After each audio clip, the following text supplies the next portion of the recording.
Hello students, मैं संजय कुमार आप सभी का स्वागत करता हूं ज्ञानार्थ एकेडमी यूट्यूब चैनल पर। आज मैं लेकर आया हूं आपके लिए मैथमेटिक्स की एक स्पेशल सीरीज जिसमें अपन टॉपिक वाइज लास्ट तक जीरो से लेकर लास्ट तक हायर मैथमेटिक्स तक जितने भी टॉपिक्स हैं उन पे अपन डिस्कस करेंगे हर रोज़ एक स्पेशल सीरीज के साथ।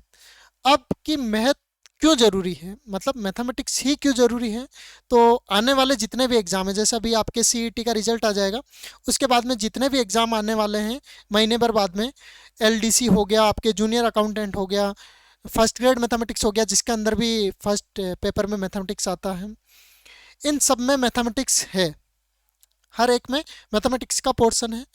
और मैथ ज़रूरी क्यों है और अभी मैथ्स क्यों पढ़नी है, इसका ये रीज़न है कि जैसे जब वैकेंसी आपकी आ गई उसके बाद में आपको इतना टाइम तो मिलेगा नहीं कि आप उन टाइम में आप अच्छे से प्रैक्टिस कर सको और मैथ के सारे टॉपिक्स क्लियर कर सको, है ना। तो आपको अभी से पढ़ोगे तो हर एक पोर्शन को आप अच्छे से क्लियर कर सकते हो, और मैथमेटिक्स से ही जो सिलेक्शन होता है ना, वो सबसे ज़्यादा स्कोरिंग सब्जेक्ट है आपका। मैथमेटिक्स क्या है, सबसे ज़्यादा स्कोरिंग सब्जेक्ट है, तो उससे क्या है कि सिलेक्शन के आपके जो चांस है वो 100% हो जाते हैं। जैसे आपके जो एलडीसी थी 2018, उसमें आपके आसपास यदि सिलेक्शन हुआ है तो उसमें आप उनसे पूछना कि जो उन्होंने मैथमेटिक्स में जो स्कोर किया 50 में से अप्रोक्सीमेट 48 प्लस तो किए ही होंगे उन्होंने।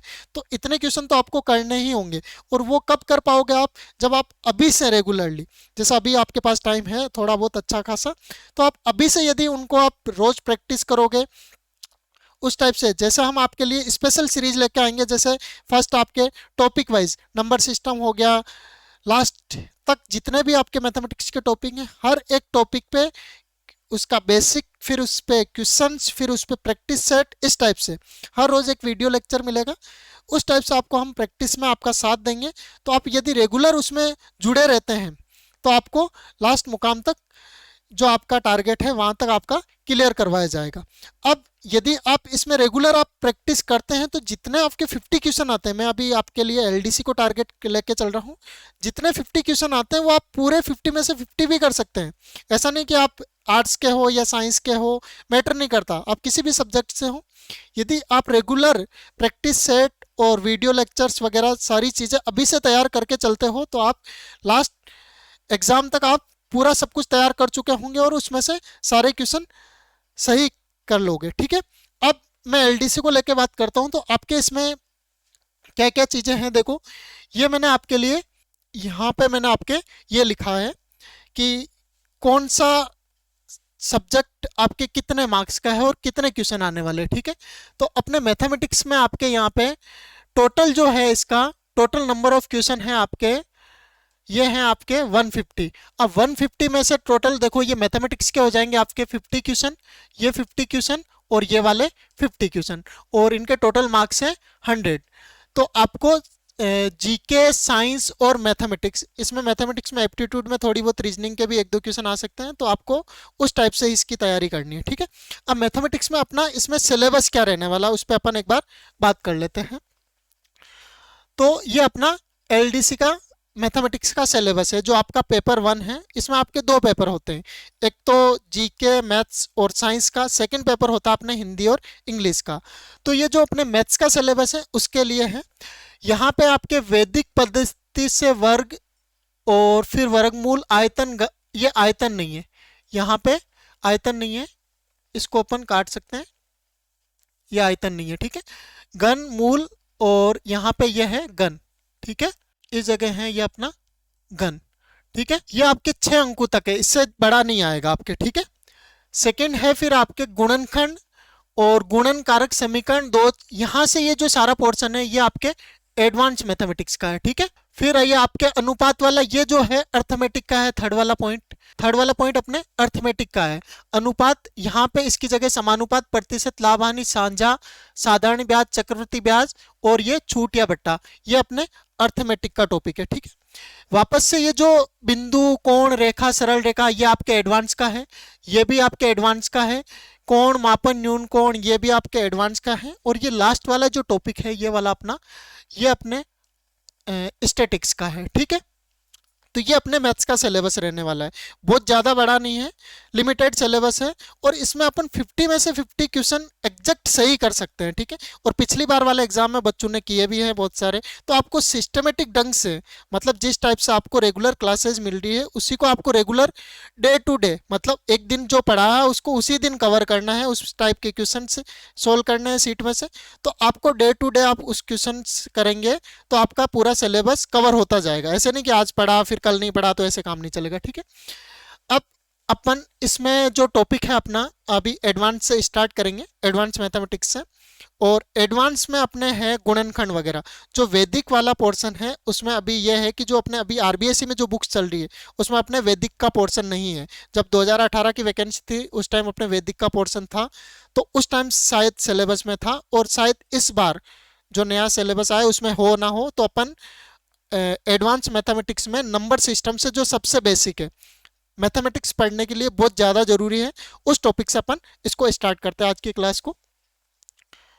अब देखो यहाँ पे मैंने आपके टॉपिक लिखा है नंबर सिस्टम, ठीक है। अब जो मैथ्स है ये क्या एक तरह का जादू है, मतलब कुछ भी कर सकता आप मैथ्स से। नंबर उठा, नंबर को जोड़ा, नया नंबर आ गया, गुणा किया, नया नंबर आ गया, मतलब एक तरह से ऑपरेशन करवा सकते हो बहुत सारा। तो मैथमेटिक्स है तो उसमें आप एक तरह से जादूगर बन सकते हो, ठीक है। लेकिन उसके लिए आपको उस लेवल की नॉलेज होनी चाहिए। तो आप मैथ से किसी एक सेकंड में आपको आंखों का इधर उधर कर सकते हो किसी भी इंसान को, ठीक है। दो लाइनें बोल के वो सोचेगा, तब तक आपके दिमाग में आंसर, और वो सोचते रहेंगे कि क्या हुआ, ठीक है। तो मैंने आपके यहाँ पे लिखा है नंबर सिस्टम। तो नंबर्स होते क्या है, ठीक है। जैसे आपको काउंट करना है कि आपके रूम में कितने फैन हैं, तो वहाँ पे नंबर्स की ज़रूरत पड़ेगी। और भी कुछ काउंट करना है, जैसे आपके जेब में कितने पैसे हैं, तो वहाँ पे नंबर्स की ज़रूरत पड़ेगी। तो नंबर्स की सब जगह ज़रूरत है, ठीक है। तो नंबर्स अपने डेली रूटीन लाइफ में बहुत ज़्यादा ज़रूरी है, ठीक है।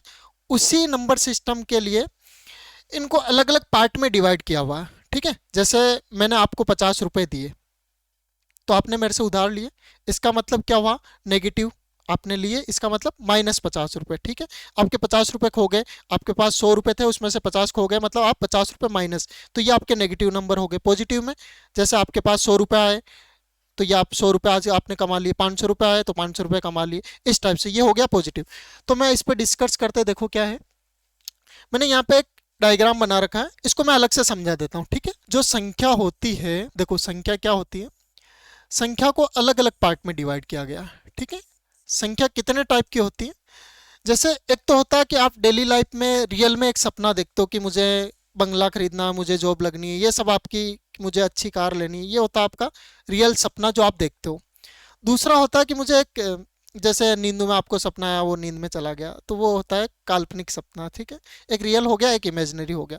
तो मैथमेटिक्स में अपने नंबर्स में एक रियल होगा, एक इमेजिनरी होगा। रियल में जो वास्तव में नंबर होगा, ठीक है। एक इमेजिन में मतलब उसको आप इमेजिन कर सकते हो, तो आपके सिलेबस में नहीं है, इमेजिन आपको नहीं करना, आपको रियल वाला पढ़ना है, ठीक है। तो अपन रियल नंबर एक होता है वास्तविक संख्या, और दूसरा होगा आपका काल्पनिक संख्या। आपने कभी आयोटा का नाम सुना होगा, जो मैथमेटिक्स पढ़ते हैं तो उनके लिए होती है काल्पनिक संख्या, वो हायर मैथमेटिक्स में पढ़ा जाता है, 11th 12th ग्रेजुएशन वगैरह उनमें। तो ये आपके सिलेबस में नहीं है, आपको पढ़ना भी नहीं है, ठीक है। जैसे मैं इसका थोड़ा एक एग्जाम्पल दे देता हूँ, जैसे मैंने लिखा 3 + 4 आयोटा, इसको क्या बोलते हैं अपन, आयोटा। जैसे रूट के अंदर जब माइनस की संख्याएं आ जाती है तो वो काल्पनिक नंबर हो जाता है, वो एक इमेजिन करने वाली चीज़ें हो जाती है। तो ये आपके सिलेबस में नहीं है, अपन ओनली इसकी बात करेंगे, ठीक है। अब मैं वास्तविक संख्या की बात करता हूँ, तो आपके सामने वास्तविक संख्या को अलग अलग पोर्शन में, जैसे यहाँ पे ये डायग्राम बना हुआ है, तो मैं इसको एक्सप्लेन कर देता हूँ आपके, ठीक है। वास्तविक संख्या को अपन अलग अलग दो पार्ट में बांटते हैं, ठीक है। अलग अलग दो पार्ट में मतलब कि इसके और डिवीजन क्या हो सकते हैं आपको समझाने के लिए। वैसे इस पे आपके क्वेश्चंस बहुत कम आते हैं, बहुत कम का मीनिंग जैसे आपको नॉलेज लेवल का होना चाहिए, नहीं तो आपका क्वेश्चन जो आएगा वो तो होगा भी नहीं। और जैसे आपके बहुत सारे टॉपिक है ना, जितने भी अपने परसेंटेज हो गया, सारे हो गए, उनमें इसका नॉलेज होना जरूरी है। जैसे आप किसी को डिवाइड कर रहे हो और डिवाइड करने में आप डिवाइड करने में ही लगे रह रहे हो, यदि आपको नंबर सिस्टम का नॉलेज है तो आप डायरेक्ट इजीली डिवाइड कर सकते हो, ठीक है। जैसे वास्तविक संख्या को दो पार्ट में बांटा गया है, एक परिमेय संख्या और दूसरी परिमेय संख्या का मतलब है जिस संख्या को आप p/q के फॉर्म में लिख सकते हो, है ना, p/q के फॉर्म में। और जहां पे p और q जो होंगे, ये दोनों चीजें क्या होगी, पूर्णांक होगी। क्या होगी, p और q पूर्णांक होगी। ठीक है।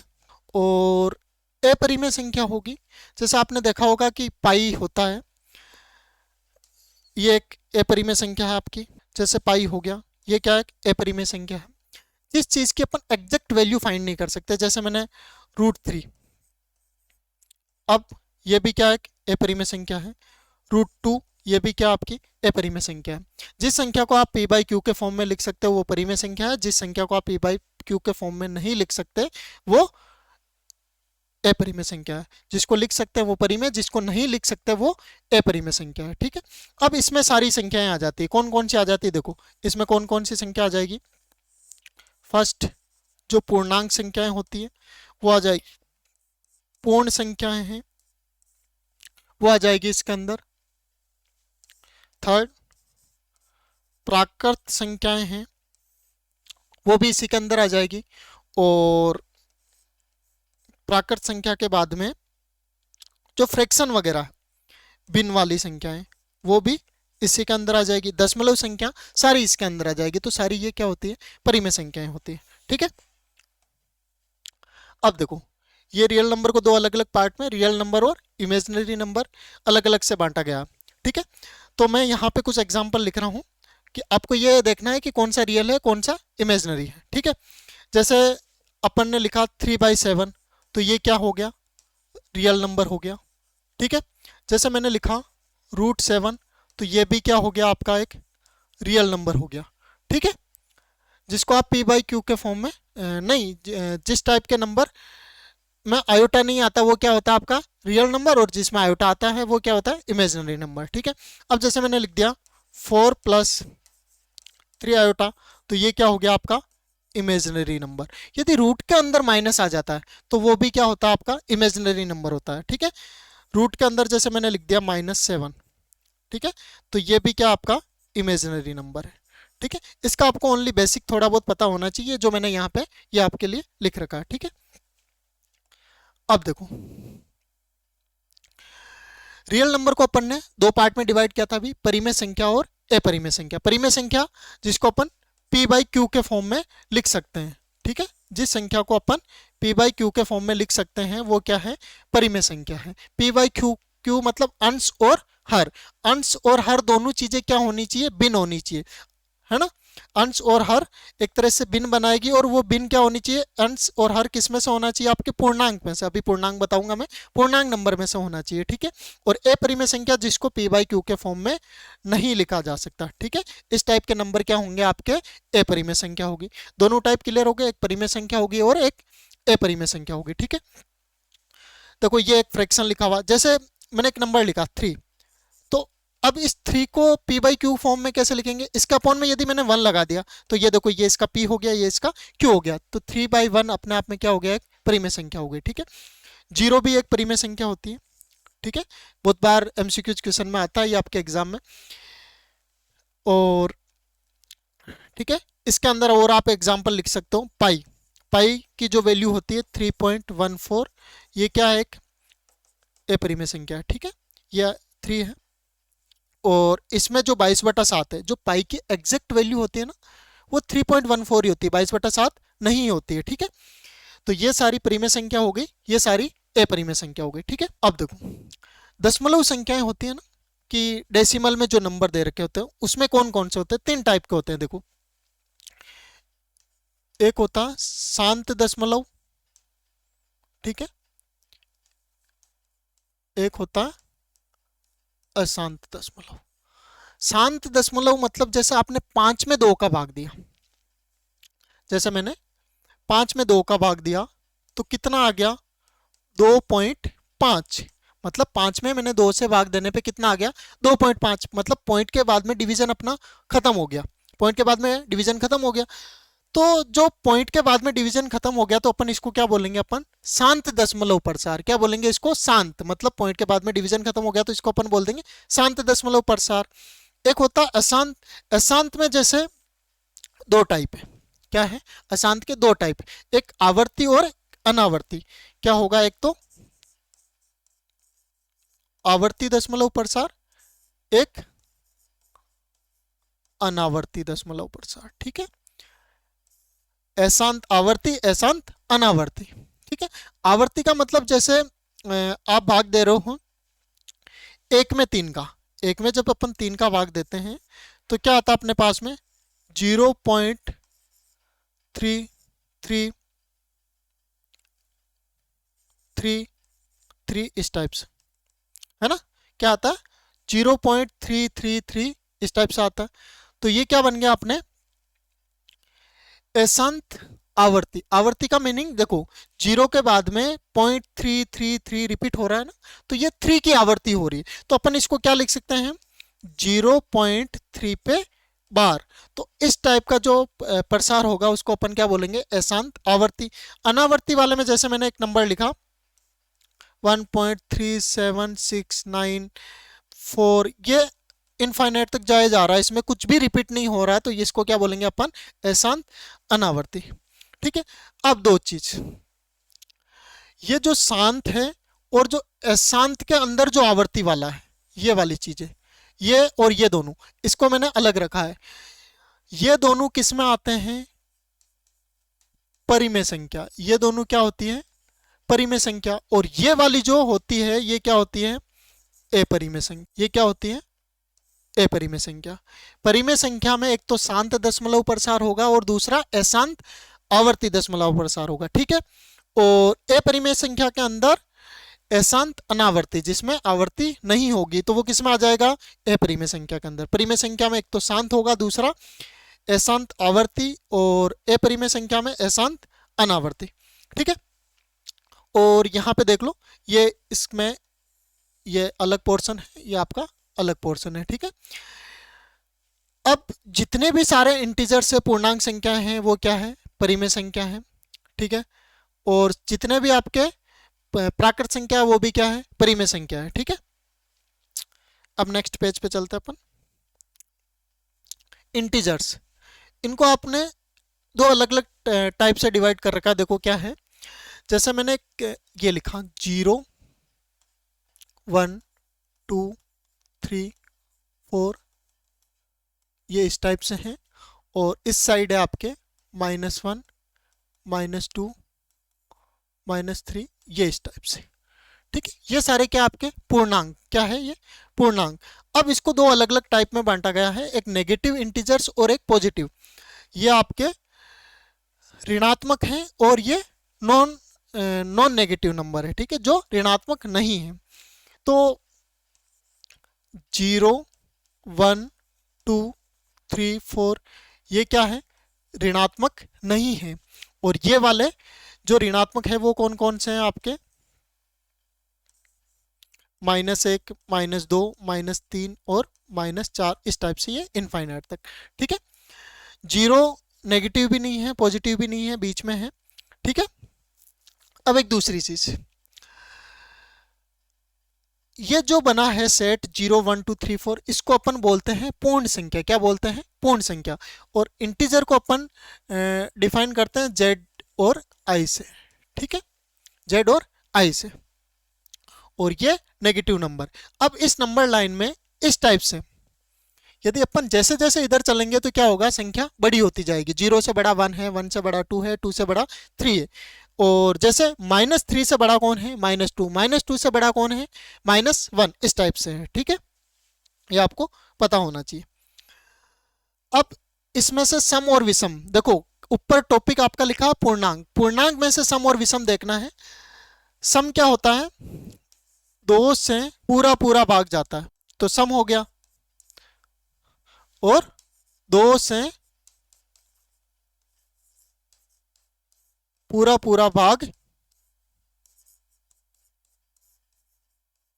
नहीं जाता, तो क्या हो गया विषम हो गया।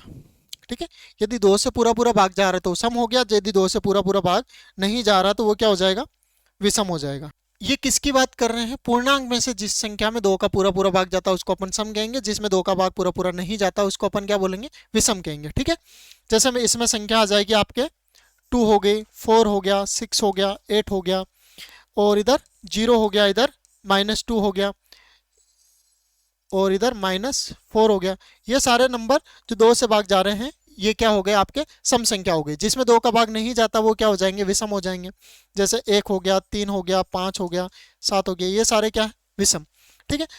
और इधर -1 हो गया, -3 हो गया, ये भी सारे क्या है, विषम पूर्णांक। क्योंकि जो ऊपर सेट जो लिखा है वो किसका लिखा हुआ है, पूर्णांक का लिखा हुआ है। यदि यहाँ पे मैं नेचुरल नंबर का सेट लेके चलता तो उसमें ये जो नेगेटिव वाली टर्म्स हैं वो नहीं आती। ठीक है। नेचुरल नंबर के सेट में आपने बुक्स में देखा होगा कि सम संख्या को 2 से स्टार्ट करते कभी कभी, तो वो कब करते हैं 2 से स्टार्ट, जब वो सेट ऊपर किसका लेते हैं, प्राकृत संख्या का। ठीक है। और यदि पूर्णांक संख्या का सेट लेके चल रहे हैं तो उसमें अपन कहां से स्टार्ट करेंगे, 0 से स्टार्ट करेंगे सम संख्या को। ठीक है। अब देखो ये थोड़ा बेसिक सा है कि दो विषम संख्याओं को आपस में गुणा करते हैं तो क्या आ जाता है। जैसे दो विषम संख्या लेते हैं अपन, एक मैंने 3 लिया, दूसरा मैंने लिया 7, तो क्या आएगा 7×21, वापस से क्या आ गया, विषम संख्या। ये आपको छोटी मोटी प्रॉपर्टीज है जो नॉर्मली पता होनी चाहिए। ठीक है। एक विषम संख्या को यदि एक सम संख्या से गुणा करते हैं, जैसे एक मैंने विषम संख्या ली 3 और एक सम संख्या ली मैंने 2, तो कितना आ रहा है, 6। क्या आ रहा है, वापस सम संख्या आ रहा है। ठीक है। फिर ओड को ओड में जोड़ते हैं तो क्या आता है, इवन। मतलब विषम संख्या को विषम संख्या में जोड़ेंगे तो क्या आ जाएगा आपके, सम संख्या। जैसे मैंने जोड़ा 3 और 5 को तो क्या आ गया, 8 आ गया। और यदि मैं इनका अंतर निकालता हूं तो क्या आ जाएगा, 2 आ जाएगा, वो भी क्या होगा, एक सम संख्या होगी। ठीक है। इस टाइप से तो ये आपको थोड़ा बेसिक पता होना चाहिए। अब इसके बाद में अपन क्वेश्चंस पे आते हैं कि क्वेश्चंस किस टाइप से बन सकता है। देखो मैथमेटिक्स में थ्योरी इतनी इंपॉर्टेंट नहीं होती, क्वेश्चन किस टाइप से आप अप्रोच कर सकते हो कि जो थ्योरी आपने पढ़ी है उसको क्वेश्चन में किस टाइप से लगा सकते हो। ठीक है। तो फर्स्ट है आपका, निम्नलिखित में से कौन सा सही नहीं है, सही नहीं है। ठीक है। इनमें से कौन सा कथन सही नहीं है वो आपको देखना है। ठीक है। तो फर्स्ट लिखा है कि एक ने तो अभाज्य है और न ही भाज्य है। तो मैं थोड़ा आपको भाज्य और अभाज्य एक्सप्लेन कर देता हूं। भाज्य और अभाज्य, अभाज्य मतलब जिसके गुणनखंड ना हो। एक तो या तो खुद हो और एक हो, मतलब ओनली दो ही गुणनखंड हो, या तो ओनली 1 से डिवाइड हो रहा हो और या एक स्वयं से भाग जा रहा हो, तो वो संख्या किस टाइप की होगी, अभाज्य संख्या होगी। अभाज्य संख्या क्या होती है, जो या तो 1 से डिवाइड हो रही है या खुद से डिवाइड हो रही, तो वो हो जाएगी आपकी अभाज्य संख्या। तो वो कौन कौन सी संख्याएं होती है, 2, 3, 5, 7, इस टाइप से, ये सारी क्या है, अभाज्य संख्या। अब इसमें एक चीज ये भी ध्यान रखनी है, दो एकमात्र ऐसी सम संख्या है जो अभाज्य है। ठीक है। सम भी है और अभाज्य भी है, तो ये वाला पॉइंट एक ध्यान रखना आपको इसमें, है ना। और नेक्स्ट है आपके भाज्य संख्या। भाज्य संख्या मतलब जिसके कम से कम 3 गुणनखंड हो। जैसे मैंने एक नंबर लिखा 4, जैसे मैंने एक नंबर लिखा 4, अब इसके गुणनखंड कौन है, देखो एक तो 1 से भाग जाता है, 2 से भी जाता है, 4 से भी जाता है। ठीक है। जैसे मैंने लिखा 6, इसमें 1 का भाग भी जाता है, 2 का भी जाता है, 3 का भी जाता है और 6 का भी जाता है। तो जिसके ओनली दो ही गुणनखंड हो, एक तो हो 1 और एक खुद, तो वो संख्या क्या हो जाएगी, अभाज्य संख्या। भाज्य संख्या जिसके 2 से ज्यादा गुणनखंड हो, जैसे मैंने आपके सामने ये एग्जाम्पल लिख दिया, तो ये सारी क्या है, भाज्य, और ये क्या है, अभाज्य। और एक जो होता है, एक क्या है, न तो भाज्य है और नहीं अभाज्य, एक को किसी में भी काउंट नहीं किया है। तो ये जो फर्स्ट स्टेटमेंट है ये तो क्या है, सही है, एक न तो भाज्य है और न ही अभाज्य है। ठीक है। जीरो न तो धनात्मक है और न ही ऋणात्मक है। जीरो को अपन पॉजिटिव नंबर में भी नहीं लेते और नेगेटिव नंबर में भी नहीं लेते, ये वाला स्टेटमेंट भी सही है। देखो ये भी सही है, ये वाला भी सही है। ठीक है। नेक्स्ट देखो, यदि P इंटू क्यू सम है, दो संख्याओं का गुणा क्या है, सम है। दो नंबर है उनका गुणा क्या है, सम है। तो P और Q हमेशा सम होंगे। देखो मतलब दो संख्या है P और Q, इन दोनों का गुणा क्या आ रहा है, आपका सम संख्या आ रही है। ठीक है। तो जरूरी है कि हमेशा P और Q हमेशा सम होंगे, तो देख लेते हैं अपन।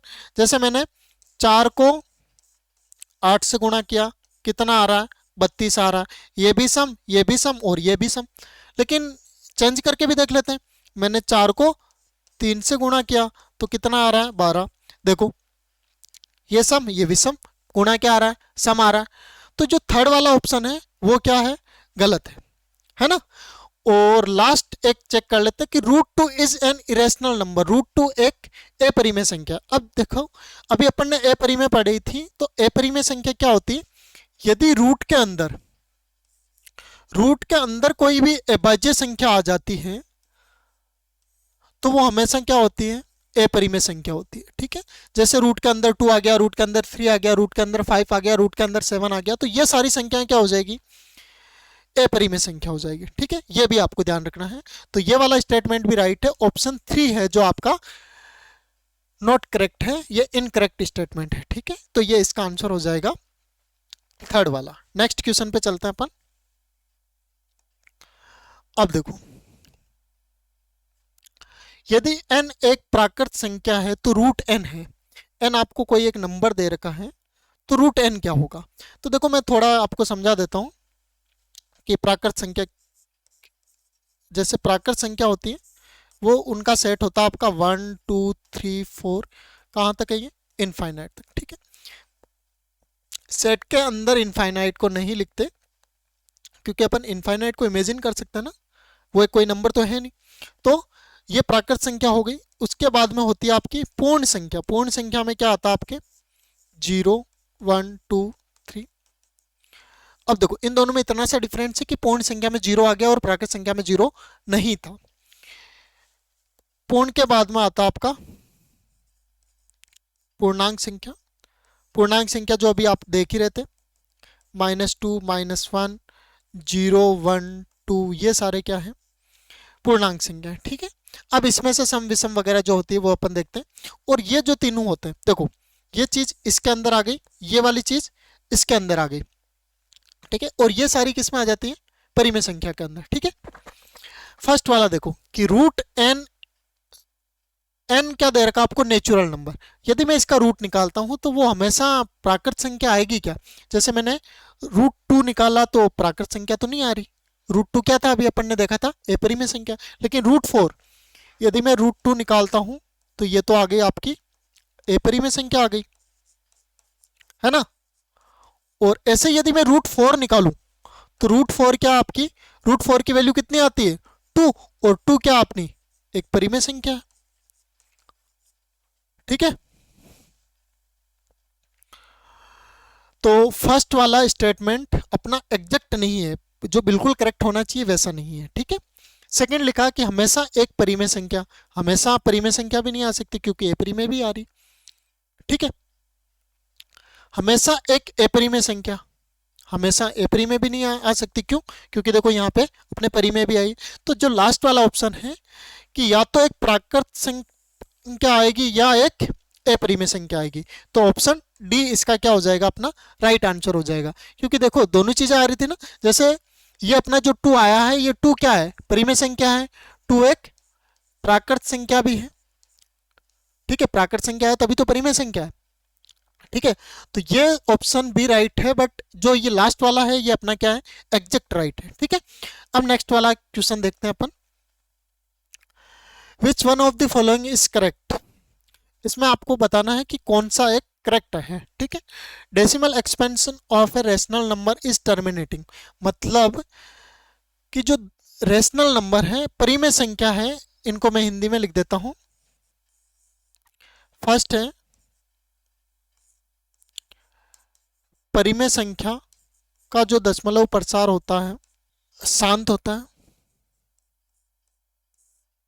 ठीक है, सेकंड है रेशनल नंबर का जो दशमलव प्रसार है वो अशांत होता है। मैं यहां लिख देता हूं, ये हो गया आपका शांत का बोल रहा है, ये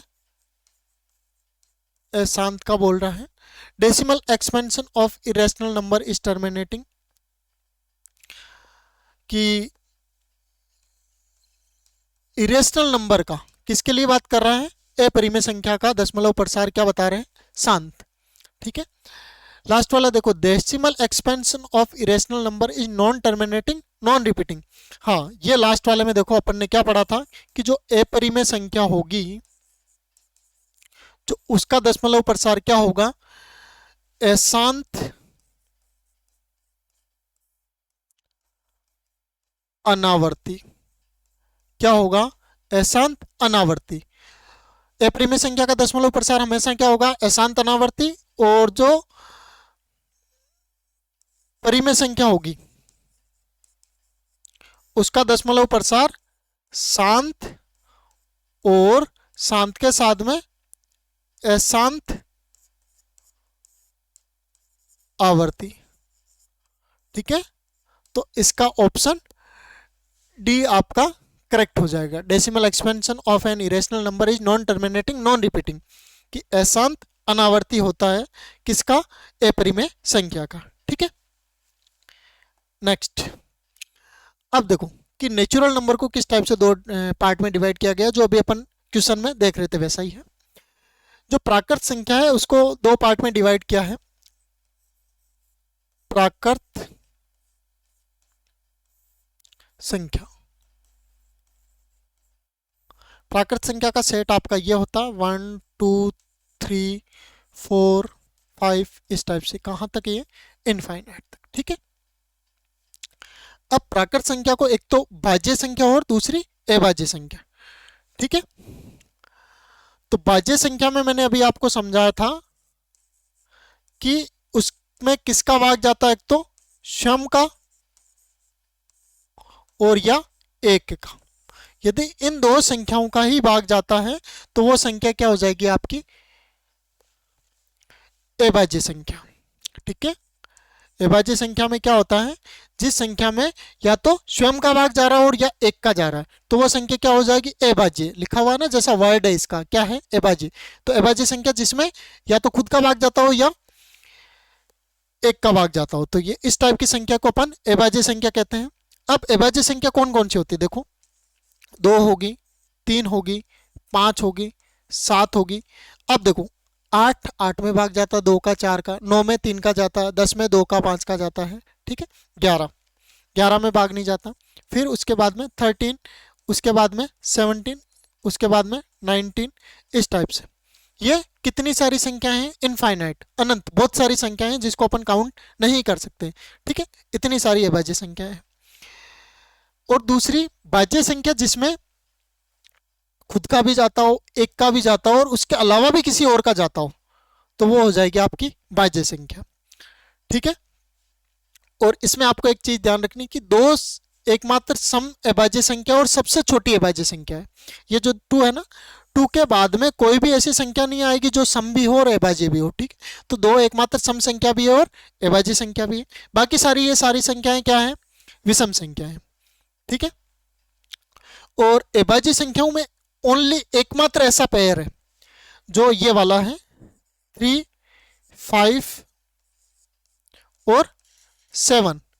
ये एकमात्र ऐसा पेयर है जो लगातार विषम अभाज्य संख्याओं का युग्म है। ठीक है, देखो ये वाला, ठीक है, इसमें गैप है एक फिक्स 2 नंबर का, जैसे ये वाला 2 का गैप है और ये वाला, तो ये एक स्पेशल केस है। ठीक है, इस पे भी आपके क्वेश्चंस बनते हैं, तो ये आपको फिक्स ध्यान रखना है कि एक क्या ध्यान रखना है कि दो एकमात्र ऐसी सम संख्या भी है और अभाज्य संख्या भी है। दूसरा चीज कि 3 5 और 7 ये एक ऐसा पेयर है अभाज्य संख्याओं का, विषम अभाज्य संख्याओं का, जिसमें गैप कितने कितने का है, 2 का।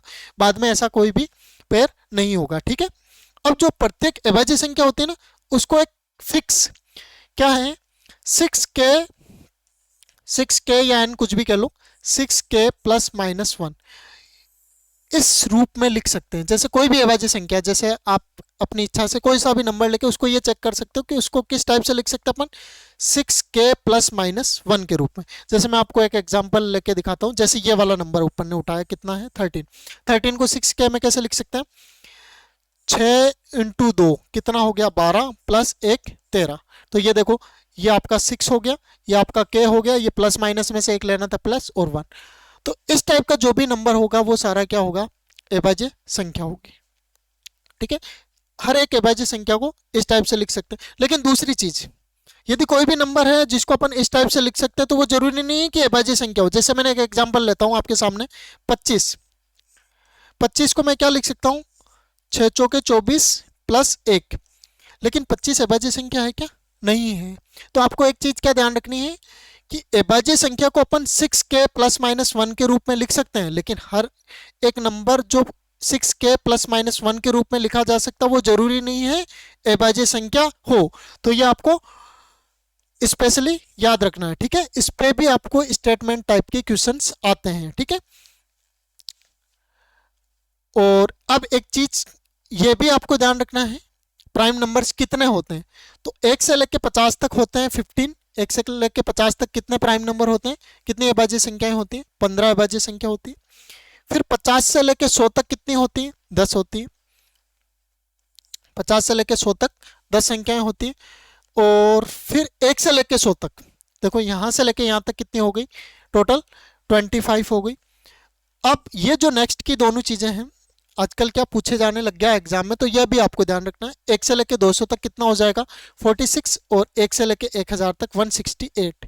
ये आपको याद रखना है, ठीक है। ये चीजें माइंड में रखनी है आपको, लेकिन यहाँ तक तो ठीक है, आपको पता ही होना चाहिए, क्योंकि ये आपके नॉर्मली क्वेश्चंस में भी काम आएगा। अब इस पर अपन देखते हैं नेक्स्ट किस टाइप से क्वेश्चन है। ये मैंने आपको अभी समझा दिया था, भाज्य संख्या, अभाज्य संख्या। और अब अपन देखते हैं कि कंपोजिट नंबर क्या होता है, ठीक है। 2 से अधिक, जिसके 2 से अधिक गुणनखंड होंगे उसको अपन क्या बोलेंगे, भाज्य संख्या, ठीक है। जिसमें भाग जा रहा हो, वो अभी पीछे देख ही लिया था। और फिक्स क्या था उसमें कि एक न तो भाज्य है और एक ना ही अभाज्य, ये भी आपको ध्यान रखना है। एक ना भाज्य है और एक ना ही अभाज्य। और 4 सबसे छोटी क्या है, सबसे छोटी भाज्य संख्या है, ठीक है। 4 सबसे छोटी भाज्य संख्या है और 9 सबसे छोटी विषम भाज्य संख्या है। अब ये एक पॉइंट है आपका, क्या है, से अभाज्य संख्या। से अभाज्य संख्या का मतलब है, इस पे भी आपके क्वेश्चन आते हैं, ये नॉर्मली लिखा हुआ आ जाता है क्वेश्चन में, फिर इसमें पूछते हैं आपको से अभाज्य संख्या। इसके अंदर आपको यदि 2 संख्याएं दे रखी हैं, उनका यदि एचसीएफ, यदि उन दोनों संख्याओं का एचसीएफ क्या आ रहा है, 1 आ रहा है। जैसे मैंने कोई भी 2 नंबर ले लिए, जैसे मैंने लिए 25 और 19। अब जरूरी नहीं कि दोनों नंबर अभाज्य हो, ठीक है। इसकी यही खासियत है, से अभाज्य में क्या होगा कि जो 2 नंबर है उनका एचसीएफ 1 आएगा। एचसीएफ अपन नेक्स्ट टॉपिक में पढ़ेंगे। इनका एचसीएफ कितना आ रहा है, 1 आ रहा है, तो ये क्या हो जाएगी, से अभाज्य संख्या हो जाएगी, ठीक है। और यहाँ पे एग्जांपल दे रखे, देखो 16 और 9, इन दोनों का एचसीएफ कितना आ रहा है, 1 आ रहा है। 2 और 3, इन दोनों का एचसीएफ कितना आ रहा है, 1 आ रहा है। 11 और 13, इन दोनों का एचसीएफ कितना आ रहा है, 1 आ रहा है। तो जरूरी नहीं कि इसमें दोनों अभाज्य संख्या ही हो, कुछ भी हो सकती है, ठीक है। लेकिन उनका एचसीएफ क्या आना चाहिए, उनमें कॉमन क्या होना चाहिए, 1 होना चाहिए, ठीक है। और ट्विन प्राइम नंबर, जुड़वा अभाज्य संख्या, जिसमें क्या होता है कि पेयर होता है। जैसे पेयर मतलब, जैसे अपना अभी 2, 3, 5, 7, उसके बाद में 11, 13, तो 2 के अंतराल में होना चाहिए, ठीक है। तो 2 के अंतराल में देखो 3 और 5 का गैप कितना, 2 का, तो इसको तो हटा देते हैं। तो ये एक पेयर बन गया, किसका बना, 3 और 5 का। फिर 5 और 7 का भी, फिर 11 और 13, ये जो पेयर बन रहे हैं ये क्या आपके जुड़वा अभाज्य संख्या। जुड़वा मतलब इनमें कितने का अंतराल होना चाहिए, 2 का अंतराल होना चाहिए, ठीक है। ये मैंने आपको बता दिया था कि 2 के अंतराल के साथ 3, 5, 7 अभाज्य संख्या की केवल एक ही जोड़ी, जितनी भी अभाज्य संख्या ना, ये मोस्ट इंपॉर्टेंट है। इस पे क्वेश्चन भी आते हैं, डायरेक्ट घुमा फिरा के देंगे, एन स्क्वायर टाइप से कुछ भी दे देंगे, लेकिन ओनली एक ही पेयर है 3, 5 और 7, जिसमें 2 का अंतराल है, बाकी ऐसी कोई भी अभाज्य संख्याएं नहीं होगी आगे सब। और फिर है नेक्स्ट, सबसे छोटी 3 अंकों की अभाज्य संख्या आपके 101 और सबसे बड़ी 3 अंकों की अभाज्य संख्या 997, ठीक है। ये इतने से आपको डिजिट्स वगैरह याद रखने। नेक्स्ट देखते हैं आप, परफेक्ट नंबर, कि कोई नंबर परफेक्ट कब होता है, परिपूर्ण, ठीक है। इसका नाम पूर्ण नहीं होता, परिपूर्ण होता है, ठीक है। परफेक्ट, परिपूर्ण।